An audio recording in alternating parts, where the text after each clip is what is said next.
Қайырлы күн баршаңызға. Бүгін сіздерге қазақтың ұлттық тағамы наурыз көже дайындайтын боламын.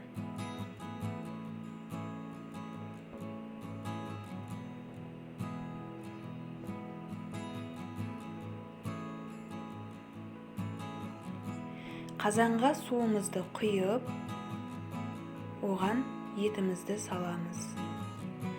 Сүрленген ет болса, тіптен жақсы. Бетін жауып, бір қайнатып, көбігін алып тастаймыз.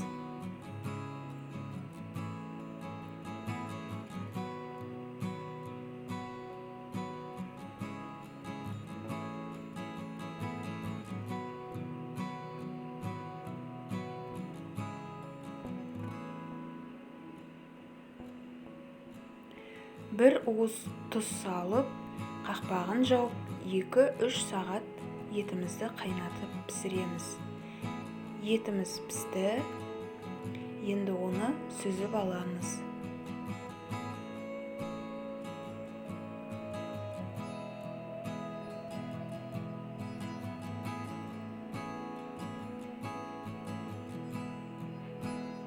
Тары 1 стакан, 1 стакан бидай,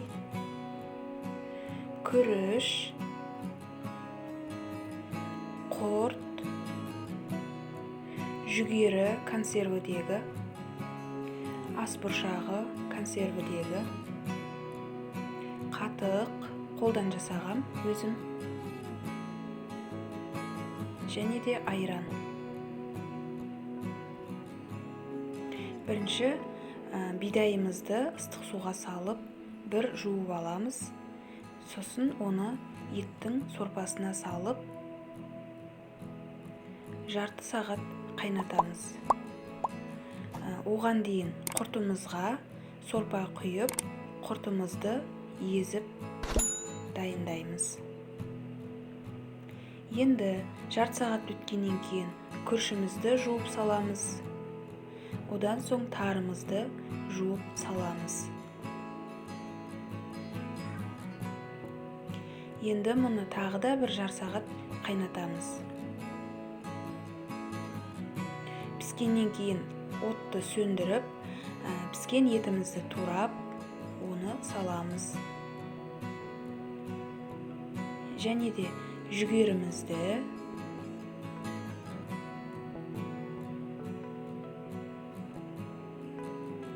және бұршағымызды саламыз.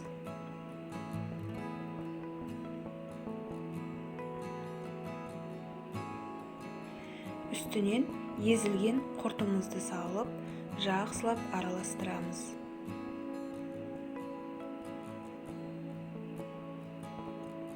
Оның үстінен қатығымызды саламыз.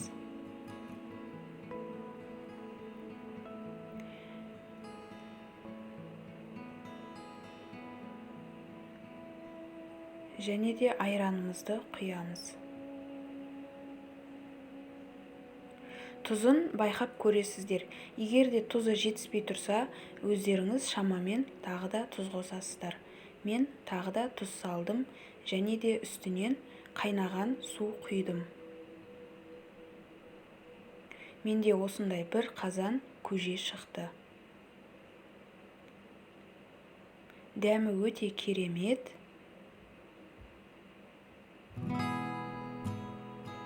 Астарыңыз дәмді болсын.